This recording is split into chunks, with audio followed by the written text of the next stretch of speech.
Hi, I'm Hannah. Hi, I'm Abby. And this is Spilling Ink, the Ink Spill podcast, Episode 2, which is so exciting. So exciting. This is the first time we have a guest on the podcast, which is really exciting. We're going to be joined by Faye, but we'll get to that in a minute because we have to check in after last week. We do. About... Have we actually done what we said we would do? Yeah. Have you? No, do you know what? Actually, yes, I have. That's awesome. So, just to kind of recap on the things that we discussed last episode, we talked about free writing, eavesdropping on a general conversation. Yep. And you were very much saying, you were advocating free writing. So I was like, this girl, you know, she's on it with the free writing. It really helps you. I need to get better at that. Yeah. And it was quite interesting. Last week I actually led a staff training session. Ooh. We call it CPD in teaching. Okay. And I had 20 members of our department, our English department, and I was asked to deliver some training on being a creative writer, getting them to do some exercises. That's so exciting. And so I kind of did some research on free writing, how it works, what it is.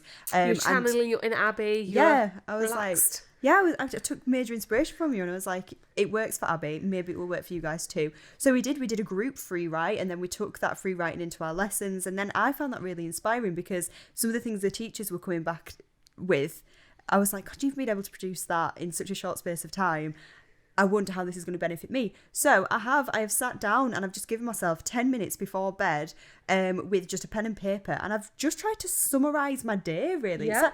I guess I've been journaling, but in a very free writerly More creative manner. than reflective almost. Absolutely, yeah. So Yeah. like just kind of seeing where it takes me if I'm just trying to talk about things that happened that day. And I find it really interesting because then some of those things I've actually taken to my novel and applied to my characters. That's so that's quite exciting. nice. So expect me. I love the fact that if anyone watches this on YouTube, they're going to see my facial expression, which is just like sheer joy. Pure joy, yeah. Which I don't know if my like squeaks of like excitement are quite translated on the No, it's audio. coming through loud and clear. But that's awesome. I'm so glad that's worked for you. And like, it's just getting me writing, which is what I need. Yeah. And it's something that we've talked about a lot, finding that time, taking that time to yourself. absolutely. So yeah, just 10 minutes before bed, just what I've kind of gone through that day. Another thing that we talked about was eavesdropping on a conversation. I've not done that as much because I've been a hermit this week since we last recorded. I thought you could say a bit No, I've been a hermit. I've not done anything. I've lived at work. But something I have done, which I found quite interesting, as a teacher, I confiscate a lot of notes. I can imagine. Lots of paper airplanes getting flown around with delivering secret messages. That feels so retro. Like these still kids have happens. phones now. The like... wildest thing happened to me when I first started teaching. I just want to throw it out there. There will be teachers listening. I had very poor behaviour management. I could not get those kids to do what I wanted them to do. And they found it hilarious that every time I turned around to write on the board, they'd throw things at me. So then one of them Hilarious. was paper aeroplanes. And this one time, this student threw a paper aeroplane at me. It hit me. And I looked at the floor and it said open for a surprise on it. So I opened it and I was like, what? And they spelled surprise wrong as well, which infuriated me. As an English teacher, that must have been really... I was like, at awful. least be literate. Anyway, so I opened my this paper airplane and it was a photo of Mr. Bean. I mean, it is a surprise. Ask me It's not why. the surprise I Who thought knows? you were going to get from high school students. No, exactly. It was just Mr. Bean. And I was like, what on earth? And so basically what I've tried to do, instead of eavesdropping on conversations, I've started eavesdropping on note passing. And so I collect them as my week goes on. And I look at these notes and it's little conversations. It's like, oh, I heard that you like this person. Is it true that this happened? Or just random... Do they still do the tick if you want to go on a date with me? And it's like yes all or that no. kind of Yeah. stuff. Oh, Yeah. I love Do you know that. what? Kids are always just going to be kids, aren't they? Like, I hope so. Things can just change and develop so much in the modern world, but the basics still stand of passing notes and just little kicks you get at being teenagers. Yep. So I've started, instead of eavesdropping on conversations, I'm using these notes that the kids are passing because I just find them so cute and lovely and innocent, and I think they're fun. So I've started to try and incorporate that into my novel, because again, just little everyday problems that people go through. I think it's interesting to explore. Definitely. What about you? So what have you been up to since I've last seen you? What have I done? Free writing is, I don't want to say easy because that sounds really smug. I don't mean that nastily. Like, I think because I'm a pantser, which is a theory we'll come back to later, I'm sure, with Faye, my writing is very like instinctive and like quite quick, so like there's been a lot of that. It comes quite naturally to you, I find, as well. It does. I don't know if I should say this, but I did find out I was being made redundant recently, which has massively affected sort of creative output in a weird way. Like it's something like a real like, I'm a very emotional, impulsive, intuitive writer. And I've kind of like been using that to process that. So a lot of the free writing is like I want to say, for being made redundant, it has been like not painless because it is very painful, but like my manager and like the staff around me and just the whole like team have been so supportive and so engaged. There's been quite a few lines they've said to me in like, because we're in a consult. I've not been made redundant. This is a funny thing. Maybe I should be more careful. My role is up for redundancy, but it looks like and they're going through a conversation, but it does look that way, unfortunately. And like they've all been so kind, like as kind as you can be in this situation. There've been a few phrases where they've just been really, like they've kind of like zinged something in me. And one of them was talking about. Well, one of the ones I wrote about was when I initially found out the line that I'm sure you've heard as well is like, I'm going to read from a script. Oh, right, and I was like, I'm 26. I've never been made redundant. No one in my family has. Like, it's actually, this is the first time it's happened, and which I appreciate. It's a privilege. But they said that, and I just knew straight away. And it was really funny how, like, I wonder where I picked that kind of, like, I'm going to read from a script phrase up. So I wrote on like that, and I wrote on, I was really upset. I'm a crier. I think we've talked about it before. We'll talk about it again. I cry very easily. But a very apt thing to cry about. Oh, yeah. And again, they were lovely. But I actually strained a muscle in my neck because I was crying so hard, but trying not to cry. And I was looking away. Which is like... Again, they were lovely. There was no embarrassment for them. They were so kind. And I wrote about like physical, I think that's one like, I wrote about like physical responses. So I was just like, I wrote down like a list of like feeling anxious in my chest and like crying, like this pain in my neck. I kind of wrote on those, and it was really very ekphrastic. Yeah, it was. It wasn't intentionally. It was kind of just like your bodily response to this experience. Yeah, this like physical thing, and like let's make this like less tangible almost, which was interesting.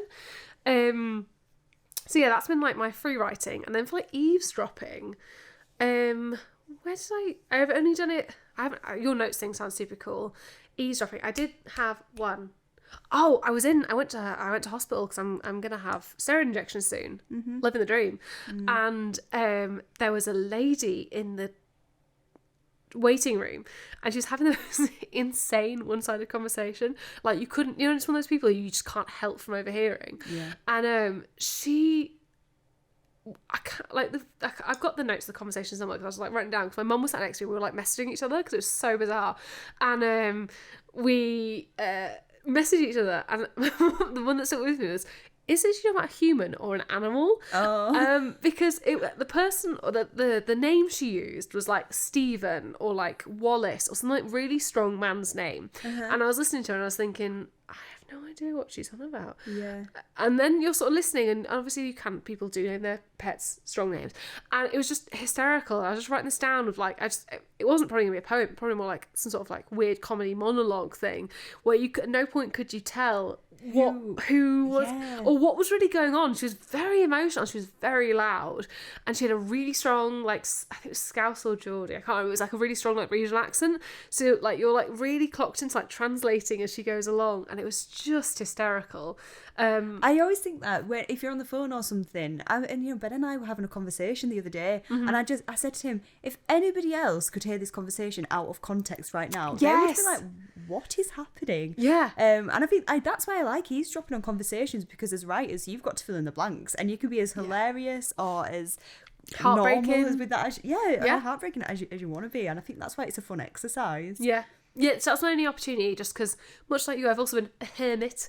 Yes, hermit. And been at home a lot just because, like, I don't really want to go in the office at the minute, and they get that, which is, like, they really have been nice.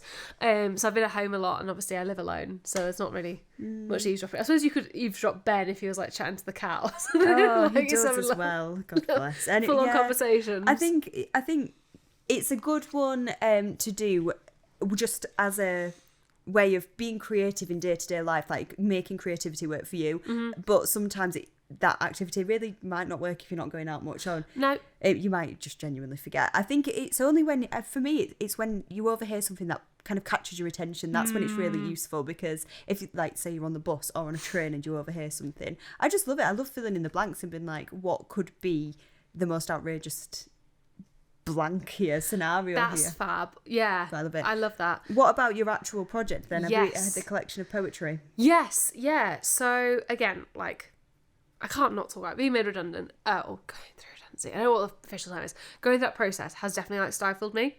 So I have definitely learnt on my novel because it's been a lot easier to kind of go and edit that. I am now at 53,000 words. Gosh, that's gone up like nearly 20,000 words, I It's think. shot up. It's like Wow. it's like I was gonna say it's like flowing out of me. That sounds very visceral. Also, if you heard that out of context, again, yeah, it's just flowing out of me, what's Hannah. flowing out of this person? It's just super easy, which is awesome. And obviously, you want to lean on that. But I really want to engage this because I do want to do a full collection. So I'm reticent to like I like the stuff I've written previously for like they're not been full collections, but like sort of semi collections have been on big points of my life. So the three I'm talking about is I did one of each year of uni. First year was about my granddad dying of dementia. Second year was going through the first massive breakup of my life, which was devastating. And the third one was hip stuff, going through like health stuff and diagnosis and stuff like that and surgery. And they've all been really sat on them. So I was like, I don't really want to get sucked into writing about redundancy because it's what's happening at the start of this.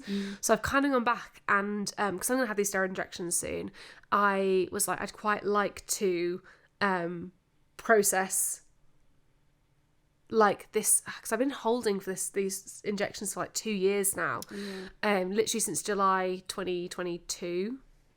Yeah, that sounds about right. Maybe earlier even. It's been a long time. And so I thought, actually having that been the last sort of bigger chunk of poetry I've written, I think I'd quite like to do that. So I think I'm going to do sort of health related things. Okay. So I think I did a brain dump. Yeah, I did like a big kind of like selection of like words and images, and like it's a really funny thing, I don't really use social media super loads for like personal stuff, but every time I have surgery I always put a selfie up of being like survived it, because I get so many messages from everyone asking me how I'm doing, which is I'm so lucky, like I'm so lucky people care, but I didn't want to get to a point of like I'm on morphine, like I can't reply to everyone, so it's just simple as I have like the little like cheeky thumbs up picture, which is quite nice. So I think that like stuff like images like that I want to have, and like So you're almost using social media as a bit, would you say, a bit of a mood board? Yeah, I love that. Have you used Pinterest? I have in the past, yeah. I Yeah. find... That sounds like such an old lady thing to say. Have you ever used Pinterest? something called Pinterest. I know. And I do... Kids are using it. I think I use more Instagram because I like looking at a grid and like... Yeah. I think I love our ink spill grid. Popping off. Because we do follow so many specific writing Oh, you mean a accounts. feed? Yeah, the feed thing. Oh no, our grid is fantastic. But that's all you and your marketing. That was what I was going for. I do. I was I like, love oh, that. Hannah. But like the actual Explore feed, I find that really inspiring sometimes because Yes. people just put on really vibey pictures, and I just like to visualize it and kind of imagine I'm there. Yeah. But yeah, no, I think that's a really good thing that you've gone away and done. Admittedly, yeah, maybe you've not added to the collection, but it's drawing on those ideas, those words. You've still been idea generating in some way, and that's Yeah. what this section of the podcast and the Literally project getting is started about. doing some writing. Yeah, and I mean, I think I know, thinking about myself and what I've been working on since our last meeting, I have done exactly that. I've been a bit more organised than that. So you've kind of done Really? a word vomit with words. Yeah. I've done I've basically mapped out the entire novel. So I've kind of Which is exactly why we do this, because we're so opposite, and it's so exciting And that I think still works. that's what was stifling me, and I think that's why I wasn't writing. I felt I had this block, and it was because I didn't know what was next, and when I don't know what's next, I don't write, because I think my writing time is so valuable. I want to know exactly what my goal is in that writing session, whereas if I'm just free writing and kind of going wherever, I feel as though that lack of structure stresses me out. So I kind of thought maybe I could get over this kind of writing block that I've got by saying, okay, next chapter, this is what we need to get across. So I've done that. I've mapped it out, and like you were saying, I feel like I've got the skeleton now. And so now it's so in that week I've mapped it out. Now it's about getting that word count up and beefing it up. Beefing up. And maybe we're going to get to our guests in a second, which is super exciting. Yeah. Maybe Faye, wonderful Faye, is going to have some ideas for you that will like support that kind of overcoming writer's block. Now you've got stuff planned, how you get that momentum going again. Absolutely. It's worth saying that Faye is our poet who's going to be talking to us about her poetry kind of career. But again, I'm just from writing full stop, I think she's going to have some really valuable things to share with us. And she's also a workshop facilitator, so she's going to have that level. Yeah. But we will let her introduce herself. We will, but I'm just so excited to hear from her because I really do think she's going to provide us with some valuable insights today. And I'm excited for us to finally have our first guest, because obviously the first 2 episodes have just been me and you kind of putting things in place, drawing the foundations of what this podcast is going to be about. And now I'm excited to venture out and see what other people have got to offer and got to say as well, which is what this podcast was all about. I'm cracking up because you've got to venture into it again, and you're just obsessed with saying venture this. But I totally agree. That could be our tagline. Yeah. Spilling ink, the Inkspill podcast, #venture into the writing That's favourite thing. But yeah, I totally agree, and I think Faye's a fantastic first guest to have. So should we get going? Yeah, let's chat. Let's see what she's got to say. I can't wait. Fantastic. So we are over the moon to welcome our first ever Spilling Ink guest, Faye. First of all, would you be able to just kind of introduce yourself, tell us a little bit about you, what you're working on, what you've maybe worked on in the past for our listeners? Yeah, of course. My name's Faye, Faye Marshall, and I'm a poet and spoken word artist in and around West Yorkshire, based in Wakefield, but very often in Leeds. And yeah, where to begin, really? I suppose I, like many poets in 2023-24, I really focused down on my writing during the pandemic. It's becoming a bit of a cliche now, isn't it? Every time you go to an open mic, somebody says, "Oh, I started writing during lockdown." Yeah. I've written on and off all of my life. My first sort of career, which is not what I do for a living now, involved quite a bit of creative writing and sort of more of a semi-arts based, I suppose, really. And then I had a bit of a shift in my late 20s. I'm in my mid-40s now, so it's a good long while ago.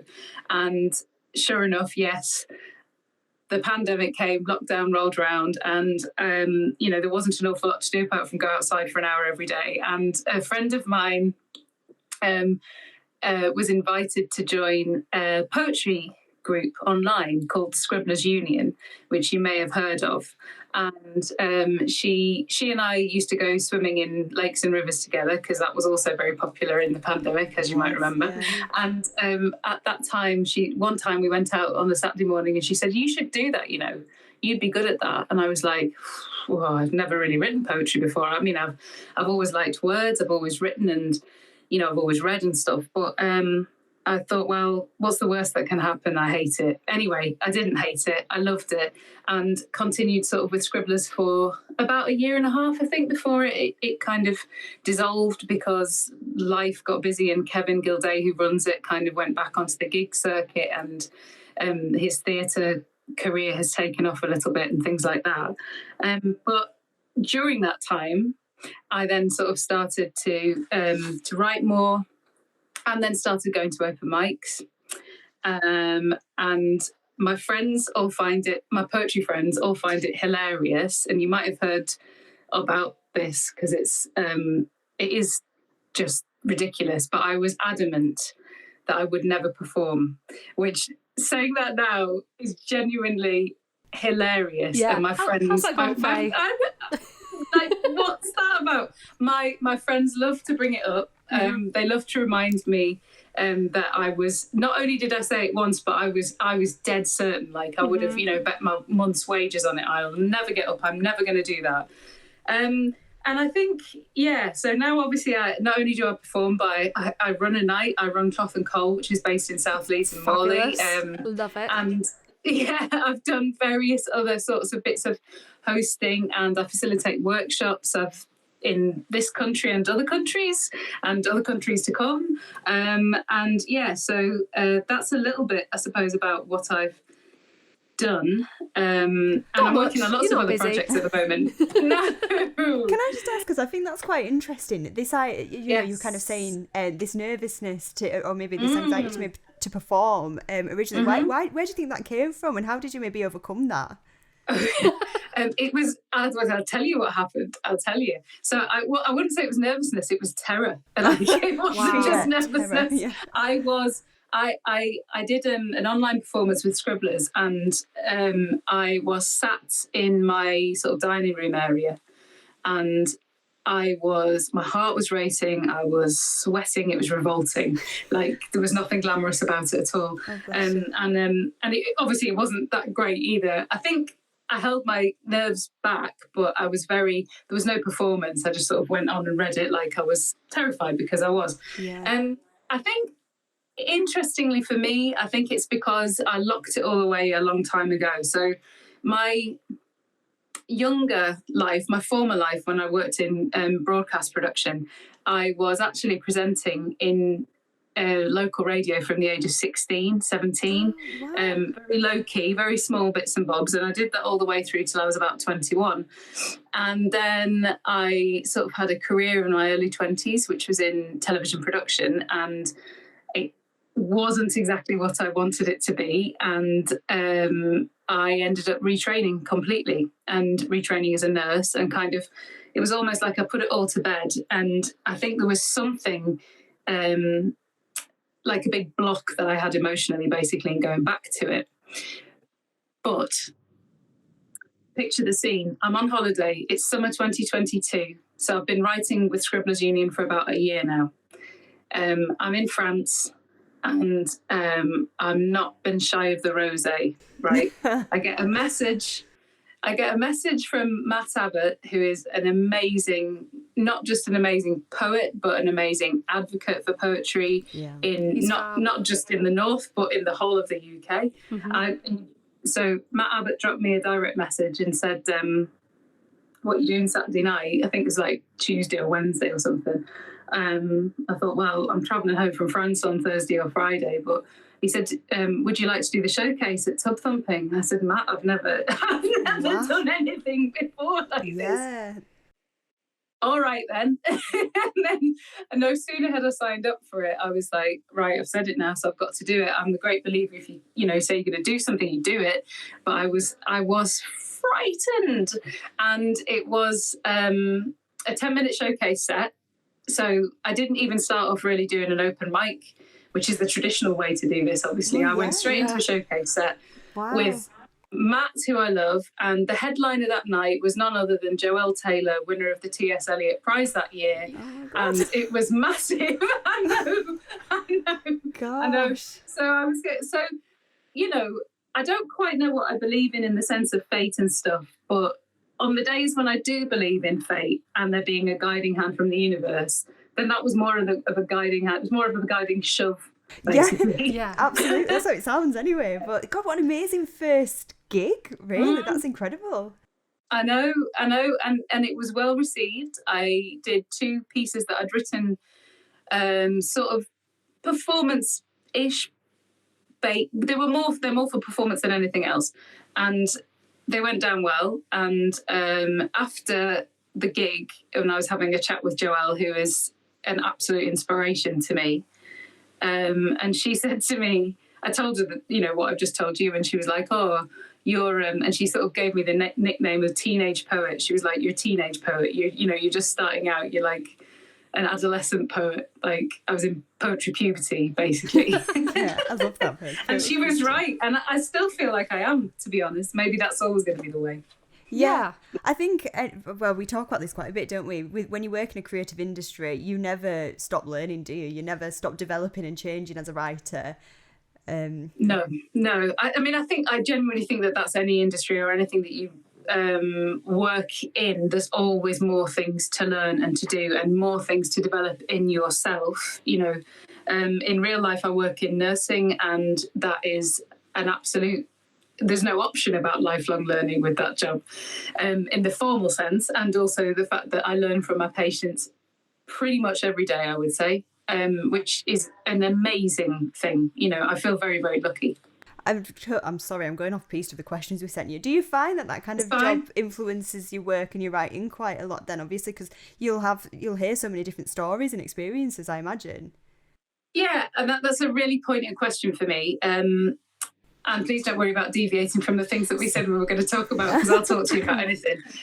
But no, a lot of people have said to me, "What? So you used to work in like broadcast production?" And I used to work. So I worked in the sort of traditional broadcast television, and then I worked in interactive television in its early stages.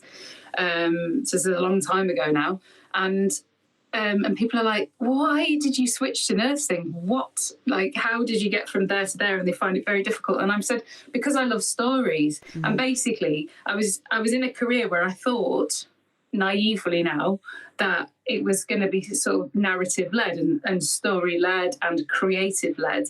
And actually, it's heavily commercially led. And that I just wasn't prepared for it. I was young. I was very young. I was 21. I but a job before I graduated. It was like, wow, this doesn't happen. I was already working before I finished my university degree.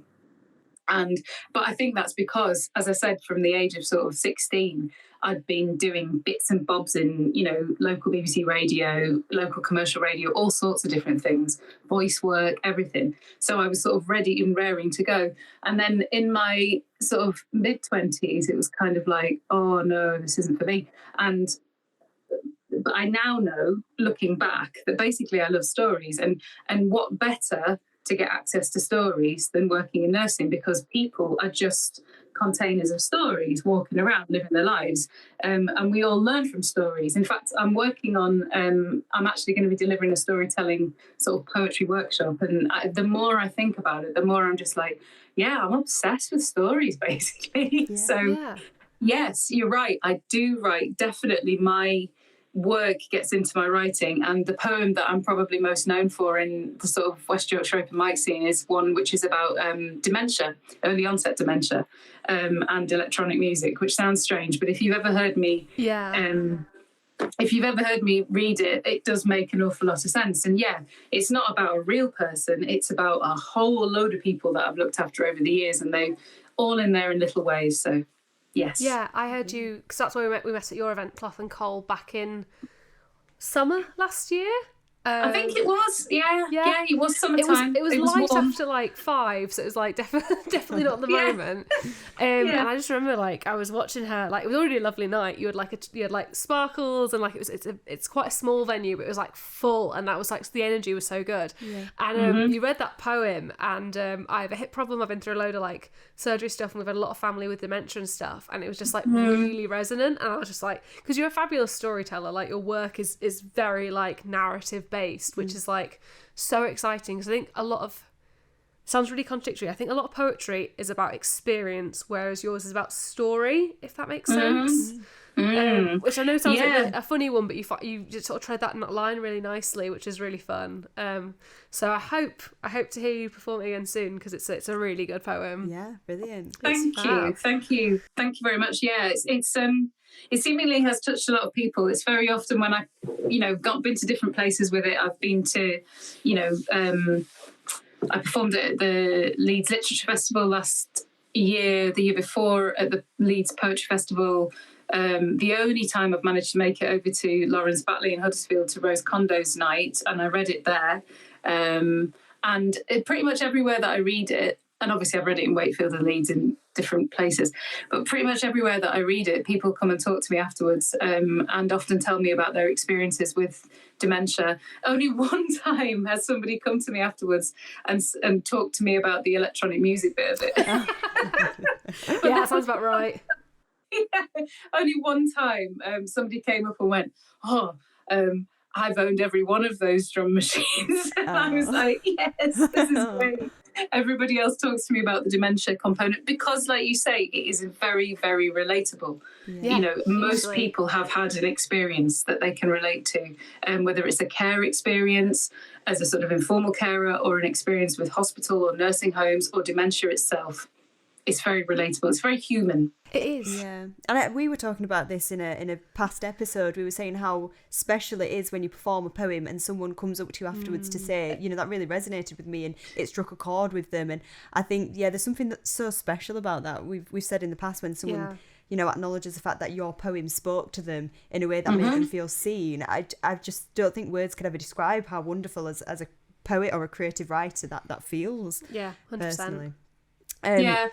I mean, and I would say the same when I've heard Abby reading. I've heard you twice read the poem that you wrote about the train. Passenger announcement. That's it. That's what it's called. Yeah. And it's incredible.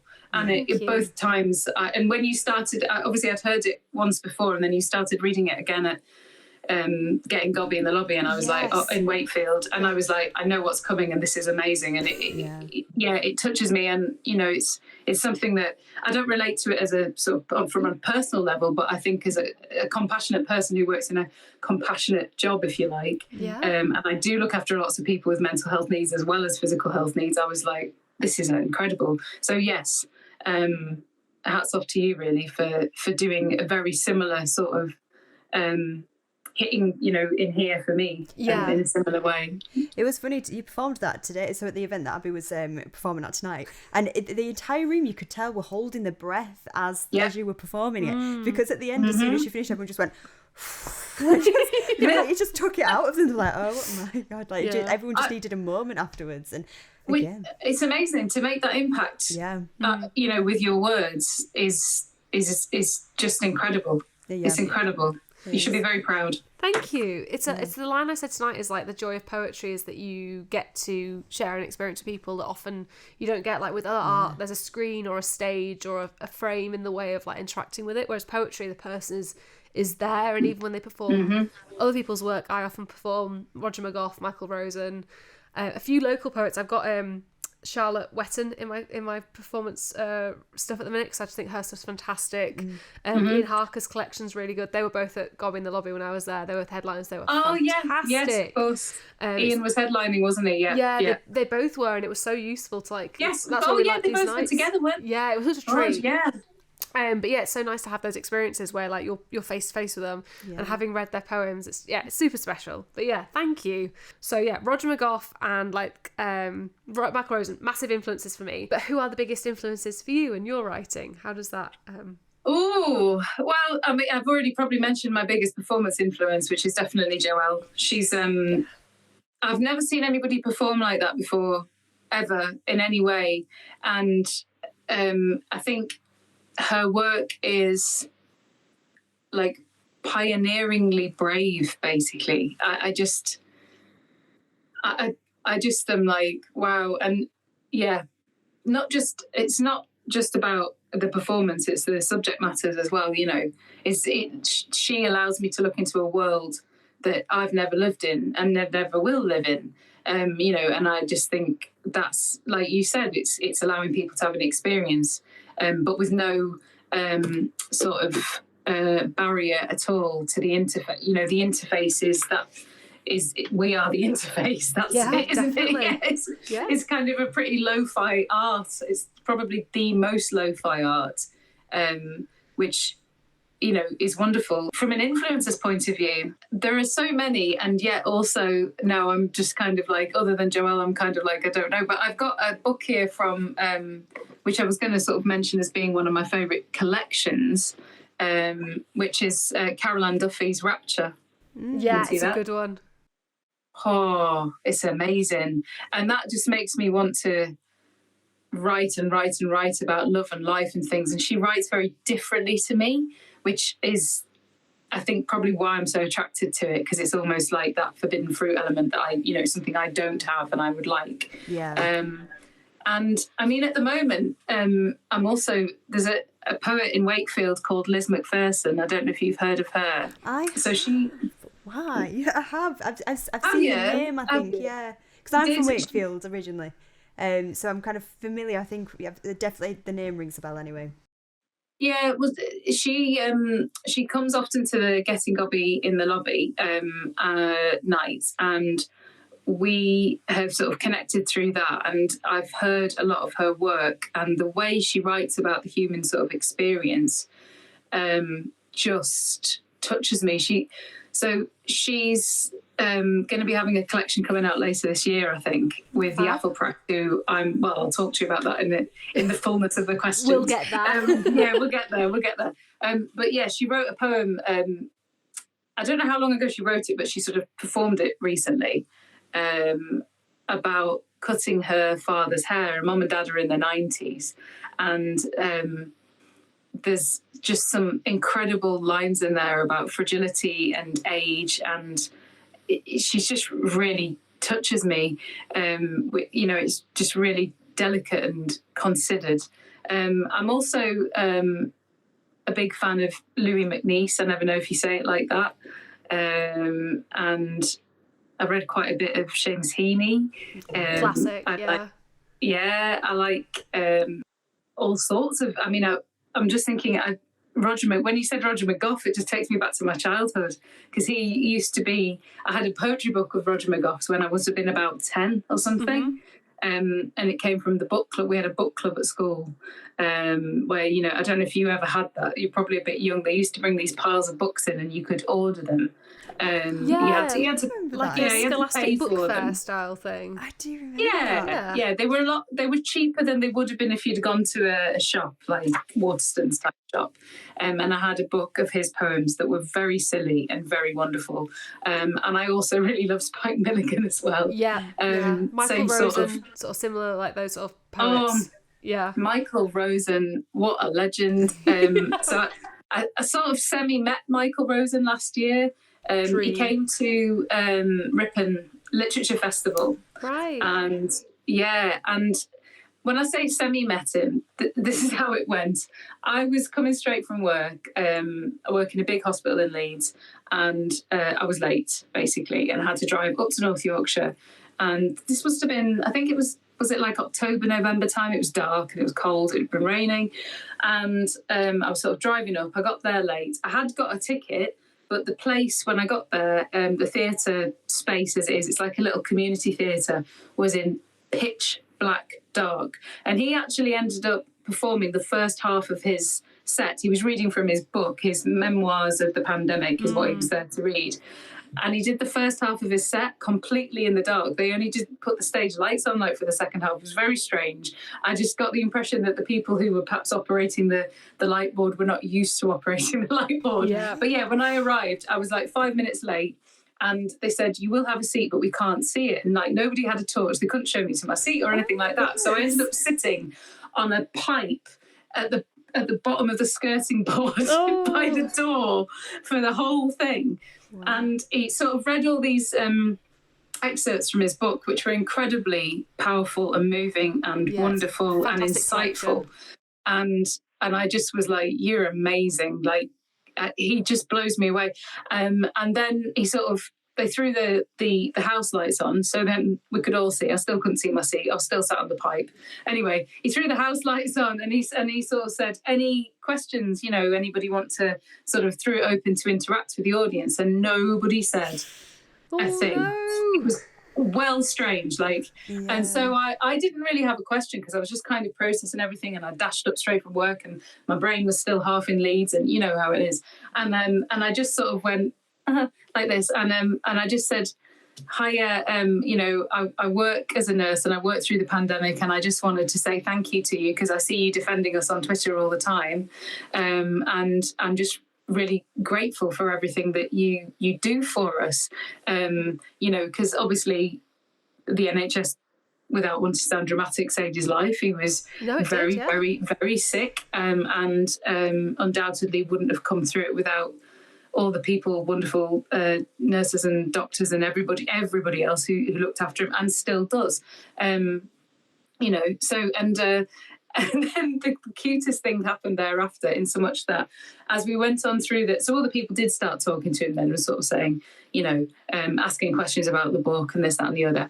And whenever there was a question that pertained to a medical thing, he sort of looked over me like this, squinted, and went, am I saying that right, Faye? Am I saying that right? Am I pronouncing it right? And I was like, yes, you're all right. Yeah, that's right. It was so lovely. And then after the gig, I popped on Twitter and I was like, hi, it's Faye, the nurse who was sat in the pipe in the corner, and he followed me back, and we had a little exchange, and I was just like, wonderful man, Yeah. dream, Lovely. yes. Yeah. I love Yeah. that when you finally meet a bit of an idol and they're everything that you'd hope them to be. Yeah. Yeah, I It's mean, the best. thank heavens. Imagine if he hadn't have been. Yeah. And Yeah. I'd sat Very true. on a pipe all that time. Gosh, that was an awful. I know. That would have been awful. Oh, Yeah, gosh, yeah. but yeah, he's amazing. Anyway, yeah, so influencers, lots of them. Lots of them. And I think you've got quite a wide kind of pool of people that you draw upon, which is really nice, kind of local and further Yeah. afield and for different reasons. So, no, brilliant. I mean, the first season of this podcast is all about the initial stages of writing. So when you're entering that project, whether that be a collection of poetry, a novel, a creative writing project, basically, we're kind of exploring in these first 4 episodes how to get started, where do you go to get started, and so I guess our next question is basically where do you go to become inspired? Your kind of initial inspiration, where do you draw that from? It's a really lame answer to say everywhere, but it is true.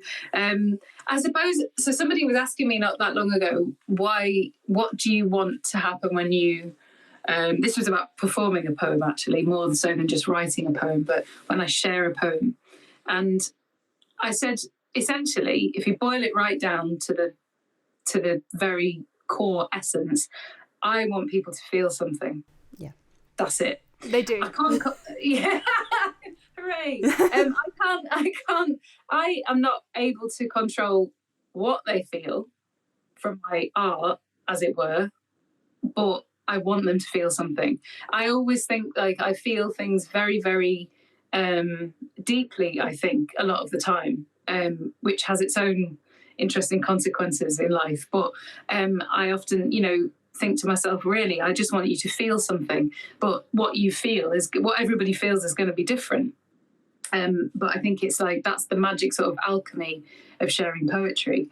And I suppose I get influenced and inspired from a sort of writing point of view from lots of different like contemporary issues a lot of the time, and current affairs, politics. I've written protest poetry. In fact, the poem that got the largest amount of like social media response ever was the second letter poem that I wrote to Steve Barclay when we were striking as nurses, and that I think it got something like 60,000 likes, 64,000 likes or That's something. fantastic. It was insane. And I also got a lot of trolls, might I add. That was a real learning curve for me because, I haven't really had to deal with that because I'm pretty low key. I'm not a big stakeholder in the poetry scene. I'm not a celebrity poet or anything like that. So I sort of put this poem out there and it was like, Dear Mr. Barclay, and they rhymed, they were very accessible. I didn't want them to be too like metaphorical and abstract. They had to be like, this is what's happening. This is why we're doing this. And this is why you need to do something. Obviously he didn't, but I had to do something to try. And, I suppose I have written quite a bit of politically motivated poetry, and politically motivated in sort of sociological ways as well. I write a little bit about love and family and a bit of sort of reminiscence poetry, if that's the right word. Like I have a poem that I've just redrafted again in preparation to go into my pamphlet next year, which is about my grandmother's kitchen. So, I suppose the commonality between the things I write about is that they are very much about people. It's very rare that I will write a poem about something that doesn't involve a human somewhere in it. I've written poems about climate change and all sorts of things like that, which is technically about the planet, and I love trees, so I've written about trees and things like that. But very often, there's a human or several humans in my poetry. Yeah. So what can take from that is so you don't go out there looking for the poem comes to you. No. Yeah, kind of thing. Pretty much always the case. And I keep like we all do, I think, I keep a little notes file on my phone, which is the modern notebook, isn't it? And anything and everything goes down in that. Some of it will never be used. Some of it will be used. Some of it will turn up in different ways. All kinds of things. I do find that I have that period just before I fall asleep and the period just before I wake up, or when I'm just literally just woken up, and lines come. And it's very strange. And when you say that to people, like, you can see them thinking, "Oh, okay," but genuinely, like, that's often what happens. And sometimes I find myself, I'll wake up at 5:30 in the morning, like an hour before I need to be awake, but it's there, and I have to write it down quick. Yeah. And then that turns into something. Sometimes not. Yeah. Yeah, and it's always funny, isn't it, when you look back at it maybe a week or month later and you're like, where was I going with that? And why have I just randomly written these words down? But I'm exactly the same. I have this burst of inspiration. Say, I've just drifted off, and then all of a sudden I'm like, I must write this down. Yeah. And then I'll look at it the next morning, I'll be like, is that even English? Like, what was I even trying to communicate there? It's bizarre, isn't it? It is very strange. That it just, I don't know quite. I mean, I suppose the common sense, the scientist in me, the clinician in me is thinking it's because at those times your brain waves are different, basically. Yeah. So, your brain is starting to sort the day out, a bit like dreaming. Your brain's starting to sort out and order things. And, I assume that's where it comes from, that your subconscious can come up to the surface a little bit, and maybe your emotions speak louder than your logic at those points, and that's why, like you say, you might read it and go, "What?" Get that in your notes page. Your emotions surpass the logic. Lovely. Imagine if somebody saw my notes page on my phone. Oof. It's terrifying. I think it's terrifying. It's like a diary, isn't it? You don't want anyone to see the notes page, And also, do keep other normal things in it, because I often have a great line of poetry, and then it'll be like, remember to get toothpaste. I'll be like, all the time. That is exactly what. So my notes thing is split between these big, profound words and lines, and then a shopping list for Aldi. Yeah, that'll be the next thing with little bullet points that I can tick off. We're just like you. We're just normal people. Well, yeah. But that's the point of stuff like this. This is why we wanted to bring people who we're working full-time jobs, creative people who are working full-time jobs and are also being creative and finding ways to share their creativity and engage with it and and not get overwhelmed by everyday life. Yeah, and everyone who we've spoken to so far, I think it's interesting that it's finding that way to weave that creativity into your normal life and kind of take inspiration from what you come across every day or who you come across every day. Yes. So yeah, it's interesting to kind of see that's your approach to it as well. Yeah, and I think the other thing that you've just kind of sort of touched on there, when you say about working in other full-time jobs in maybe in industries that are related to what you write, maybe not,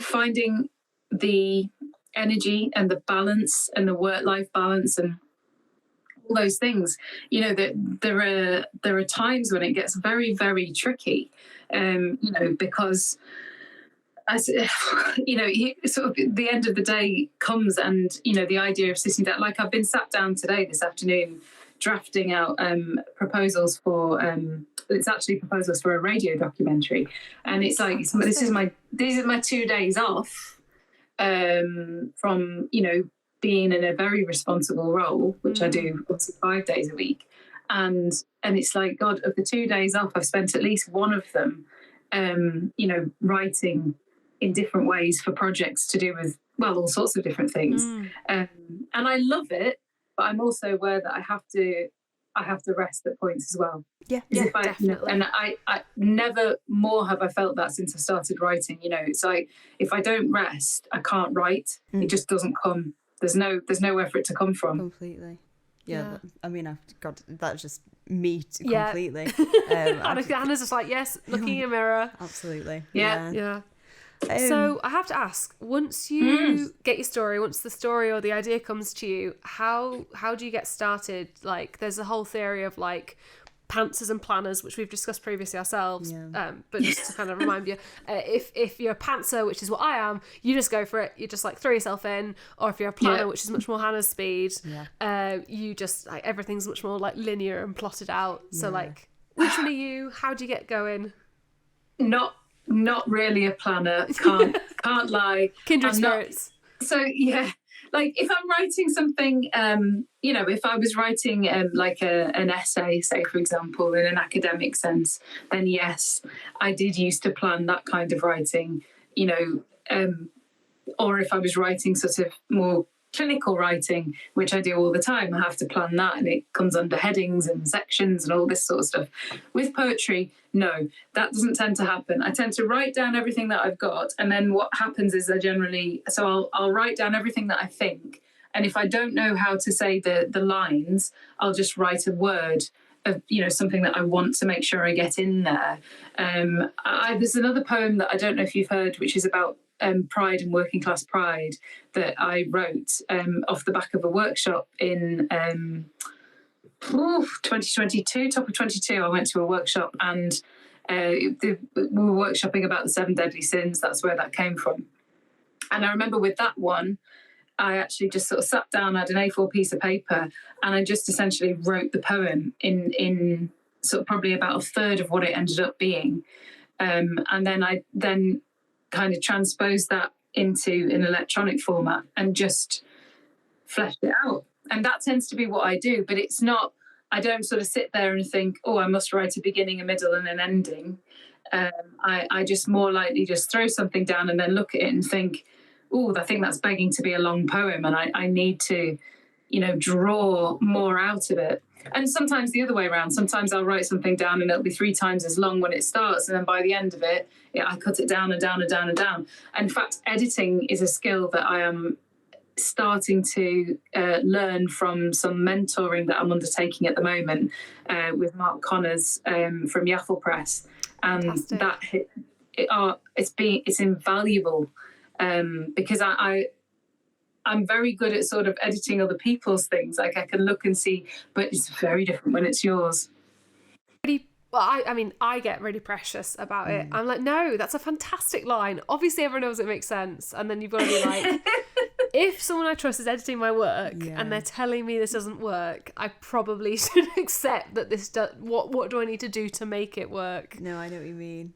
I think that's it. Yeah. I mean, we've actually dedicated one of the seasons of because this is a seasonal podcast. Oh yeah, it is. It's going to be the spring one, to the editing process, because I think it's something that as writers we all either dread, don't appreciate the value of, or just avoid at all costs, don't we? So yes. I think we're going to speak to quite a few different editors. All 3 and for me.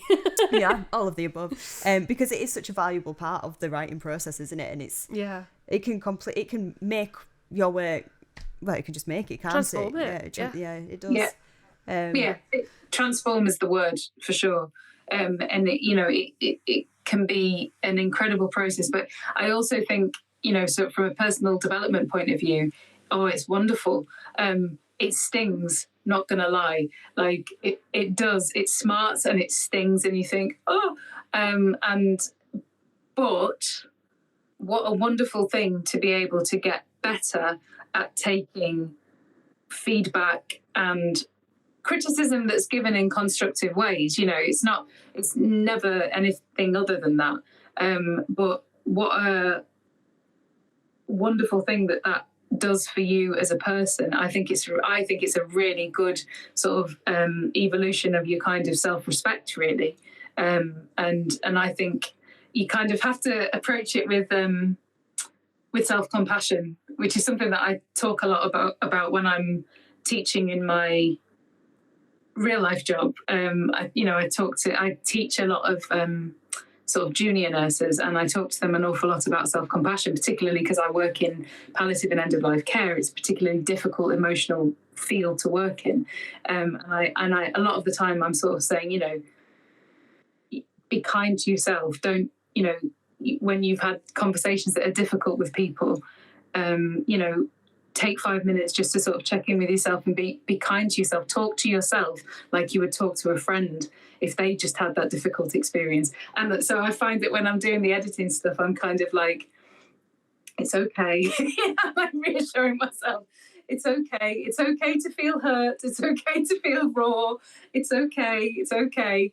But ultimately, I think it's going to be the making of my next sort of year.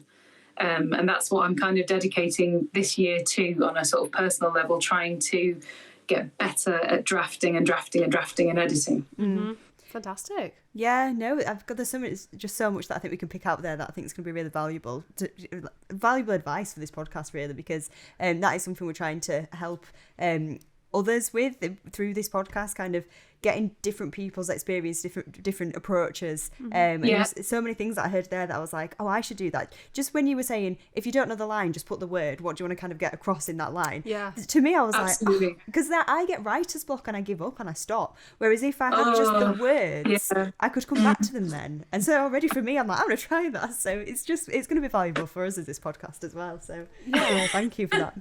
And me, I'm learning from you too.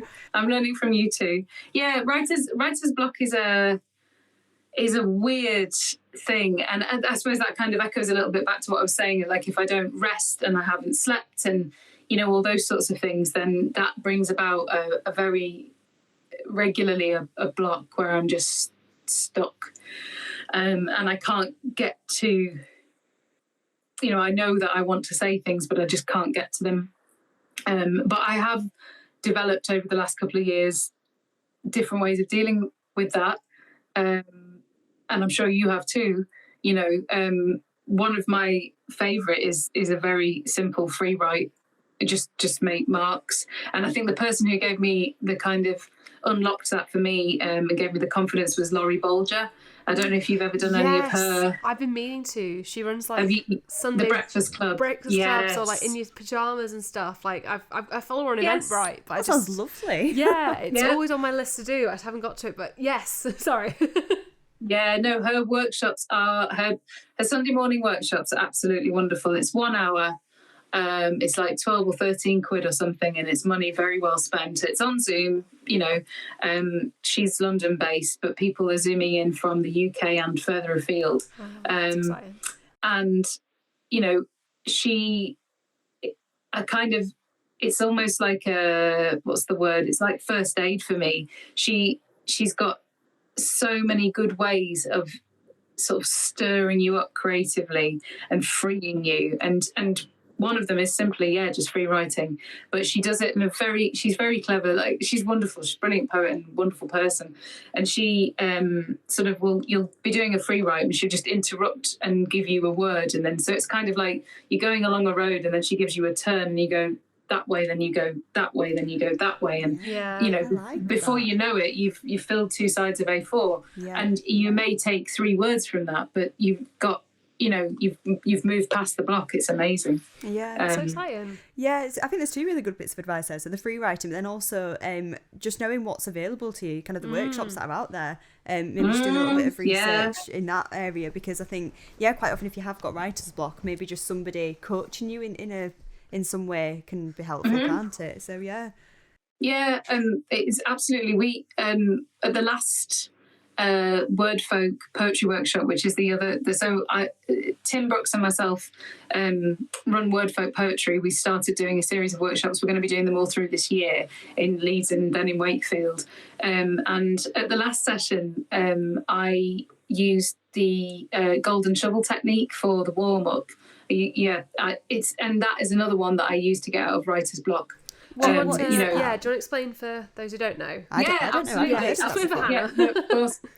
Essentially, you take a line of text from anywhere. You can take it from another poem. That's what we did.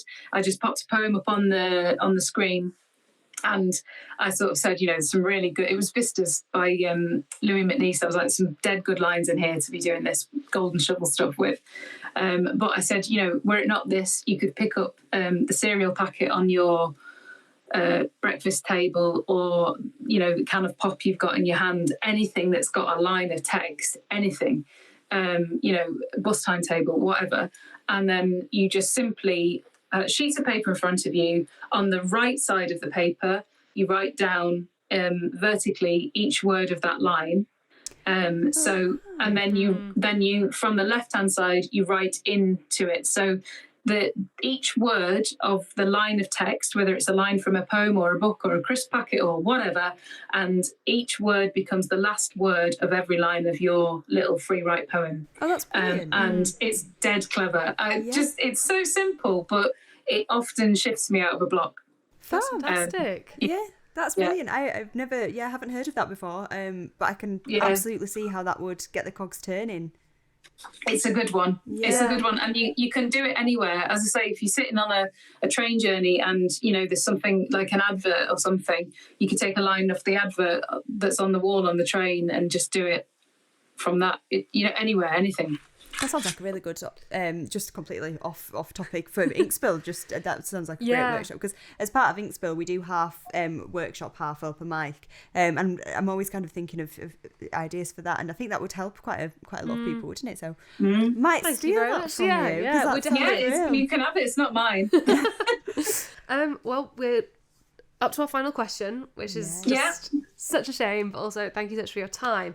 I want to end on a light one, and we just want to know, what is your favourite book? Just... An easy question, nothing too deep. To finish on something light. It's like trying to ask me to pick a favourite out of my cats. That's never going to happen.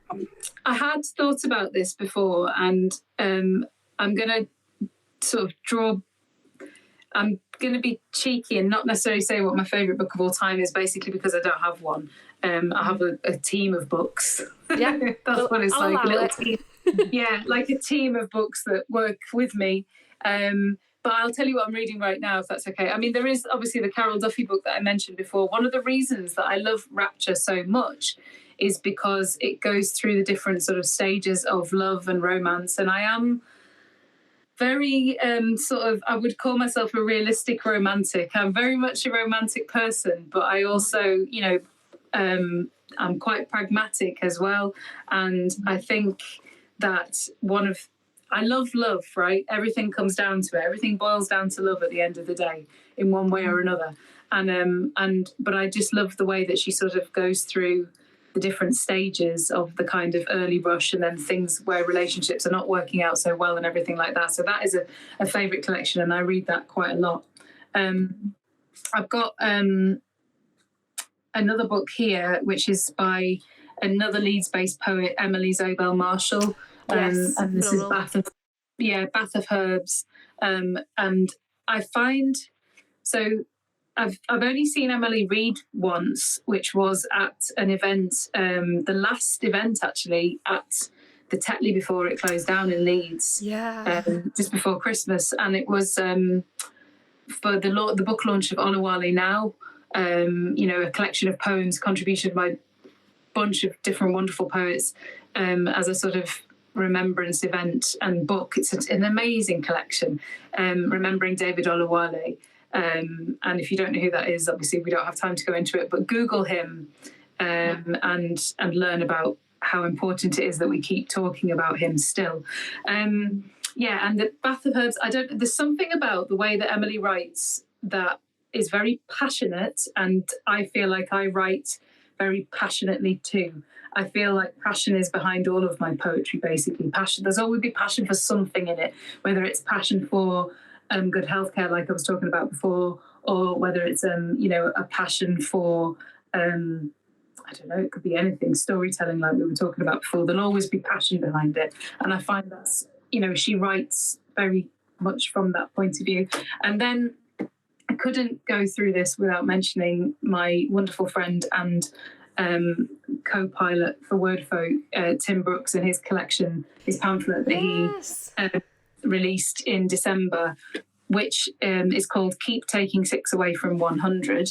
And so that's with Yaffle Press. And Tim, sort of a lot of it, not all of this collection, but an awful lot of this collection is written about his experience as a patient in the NHS. And I think, obviously, we're great friends, so, and sort of poet pals as well. But I relate to this in a different way. I relate to this as a nurse as well. So I read this and think about how it is to be on the other side. There are some wonderful sort of reflective pieces about the sort of undulations of recovering from a significant event, and the experience of being in an NHS hospital. So I'm really grateful to him for writing that, because I think it will help other people to heal in different ways. Yeah, Absolutely. hugely. Oh, I've also Oh, got some T.S. Eliot about cats here as well. Oh, of course. Always, yeah, because this is Classic. the Old Possum's Book of Practical Cats. Yeah. And my friend bought this for me for Christmas, and it's absolutely delightful. It's got like the Jellicle cats and all of the classics in it. all the good Um, stuff.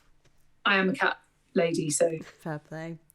Have you, Mr. Mistopheles, yeah. have you read Stevie Smith's cat collection? I was just about to I ask. love it. Oh, really? It's okay. fab. I mean, it didn't. Is it? did not go down well with the critics when it was No. released, because they're like, she's just a mad woman talking about cats, and I was like, that's why it's fantastic. It's so brilliant. Would recommend.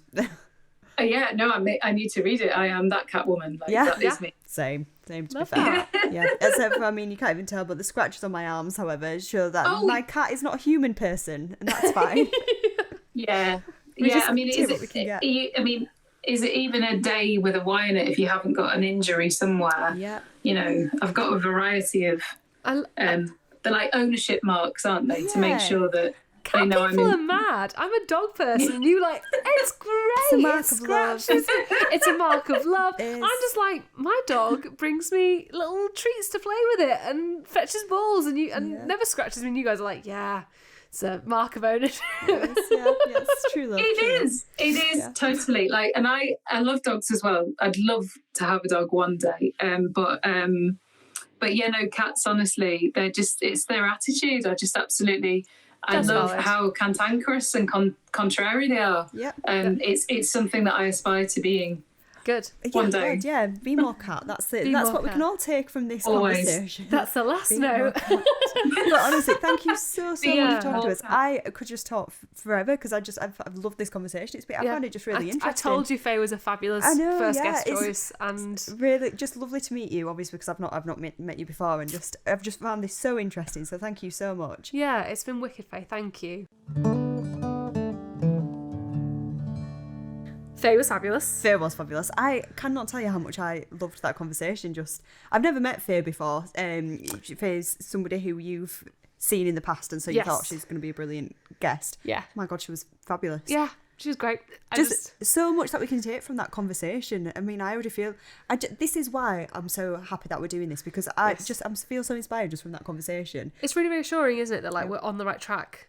Yeah. And yeah, And what a that- great way to get started. Someone as experienced as Faye as well has very Mm. similar struggles to myself, which is just it's reassuring, isn't it? Yeah, yeah, Um, definitely. And also like she mentioned so many local groups in there that we've attended, you know, getting Gobby in the Lobby and her event Cloth and Coal. She mentioned loads of local artists like Matt Abbott. Yeah. Like she's just so on it, and it's so nice to hear, because I think we're in such a joyful situation where we're surrounded by all these incredible events, these incredible people. Yeah. And I'm just so happy that we are so well placed to talk to them, and it's gonna do us a world of good. It is, yeah. And I think kind of rounding up on what Faye has spoken to us about there, we need to set our writing goals for the week ahead before our next episode. Yes, definitely. So I think first of all, we should take one from Faye herself. I think so, yeah. So Faye's obviously kind of really pushed the fact that collaboration is key when it comes to writing, and Yeah. especially in those kind of initial idea mapping stages. So I think one thing that we could maybe take from that conversation is, no matter where you're at, kind of if you've got maybe a little bit of a draft together, or if you're still in like the planning phase, maybe just share what your thoughts are or what you're thinking about writing with a friend, and get some ideas, get their opinions, get some feedback, because I think she said that's what's made her develop the most as a writer. Yeah, and it gets you out there and being brave straight away, because we are going to come to sharing and publishing in summer, Yeah. which is going to come around so fast. But like it already kind of puts that on your radar of like, she talked about guilds, which I just love the sentiment, and I think Charlie agree. We as writers are so quick to be like, we are on our own. We Yeah. are mysterious creatures. We're just in hermits that never go a out. box room with a laptop. It's Yeah. like, no, it should be more collaborative than that, shouldn't it? It is, and we have these communities surrounding us, and that's why we love Ink Spill and Faye House Cloth and Coal, like all these things of like these communities, and that's what it should be about, and that's so exciting. So Yeah, so definitely that. Sharing is caring, kids. So go out there Yeah. and share your ideas with the world. I think as well, sorry, you were about to touch on something there, I think it's kind of having the balls or the nerve to say, I'm a writer. yes, And these are my ideas and I'm actually taking myself seriously. ownership, That's exactly it. manifestation, all that kind of stuff. Yeah, super so important. I think we need to take that from Faye, sharing. Yeah. What's your Yeah, idea? I think there's a duality to the next one that I'm going to suggest, which is I do one for pantsers and you will do one for planners. Yes, that's fine. I just think it's so interesting because I think we are two different people in approaching. We're also doing different genres, which is really interesting. Yeah. But I think actually it would be really fun to kind of set it up for people who align more with myself or more with you. Mm-hmm. So my idea is that you separate your whatever into chunks, whether you've done a draft, whether you've just done a word vomit, whether you've done a collage on Pinterest. Pinterest is what the kids use. It's really coming in strong this episode. It is, Pinterest, yeah. who knew? It's really influenced. It's really for my novel. You separate them into chunks, and then you find a word that kind of like encompasses that chunk. So say you have lots of like nature, you could literally do nature. You could go into like Greek mythology of like Demeter and all that kind of like iconography or whatever. You get a word, and I'm going to use a technique I learned from Andrew McMillan. Did a workshop in Huddersfield. He was phenomenal. It was so inspiring. And he talked about, instead of writing about something, you write towards it. And it kind of ties into Faye's golden shovel exercise as well. But it doesn't. You don't have to write to the word. You can kind of make a sentence out of that word, or however you want to do it. Right towards the concept. But you write towards the concept, and then you can go back and reflect on how you've got from the inspo to that concept. And you could do it quite a few times and just see how many characters you generate. Yeah, I mean, that can be as short or as long as you Yeah. like, really, can't you? So that can, that I think you can apply that to a variety of situations. So I think that sounds like a great idea. I think so. I'm looking forward to it. Yeah, so if you're wanting kind of more of a planner activity, if you feel as though that's where your mind's at, I think personally this week what I'm going to be doing is setting myself some writing goals. So as I said at the beginning of the episode, I've now got the chapters mapped out, the characters mapped out. I think I'm now going to set myself writing goals. By this time next week, I want to have this section of description completed, or this character established, or this word count hit, because I kind of think keeping myself on track in that sense is going to be really crucial. Those are 3 nice, manageable things that we can be going away and working on. So sharing with others, working towards that concept, kind of giving yourself a word or a Direction, even. good, and kind of chunking up your idea into smaller concepts, more manageable concepts that you work towards. And then for me, setting yourself manageable writing goals that are achievable. I think that's something I want to get across. Yeah. Don't set something like, oh, I am going to this week write 5,000 words. That's not really achievable. Can I tell you this? I was at a novel event with literary agents in Manchester the other week, and it was so stressful because they were like, don't worry too much about your writing goals. If you aren't hitting your 5,000 words every day, it's all right. And I was like, 5,000 words? And I think that's made my it. chest hurt. But so many people who can dedicate all of the time to writing, to them maybe that is achievable. But I think when I say set these writing goals, it might literally be I'm going to open my laptop and write this week, or I'm going to fill in that gap that I was dreading and I've been avoiding. Today. So manageable writing goals. But I think that's a good enough thing for us to be working on for the next week. I totally agree. End of Another episode episode. 2. We've done it. We have. Thank you so much for joining us. It has been such a treat. Massive thanks to Faye for being thank you, Faye. guest numero uno for Spilling Ink. And it was fun. And do you know what? It was the first time we've done this, so we're quite nervous. And it was everything I hoped it could be. Yeah, so she's thank delightful. you so much, Faye. Next time we're going to be with Rosa. Yes, Rosa Rogers, who is a novelist and a doctor. She's got a PhD. She's super smart. Rosa. It's going to be fabulous. Yeah, So can't wait. But yeah, thank you so much for joining us again, and thank you so much for the support in both the introductory episode and our first episode. It's been amazing. It has been amazing, and just seeing the people, well, we obviously get reports through, so we can see that people are listening. Some of us like analytics. And it's insane to actually see that people are listening to us. People have actually subscribed and people actually want to hear from us. So thank you so much for the support, and please do keep sharing, keep commenting, keep telling your friends about us. Tell us if you want stuff as well. We do read comments. We try and be as engaged as we can with 2 people who work full-time jobs, but we love hearing. We've had such lovely comments recently. It's been really, I've done a little cry. Bye. Yeah, It makes but me I so think happy. Just off the back of that feedback you know, we're creating this not just for ourselves but for you all as well. So if you're not getting something out of this that you think we could get across, drop us a message or Drop anything. us a line. Drop us a line and we're more than happy to have any constructive feedback / criticism you have. Yeah. But yeah, end of episode 2. Thank you so much, and we will see you next week. We'll see you next week. Adios. Bye.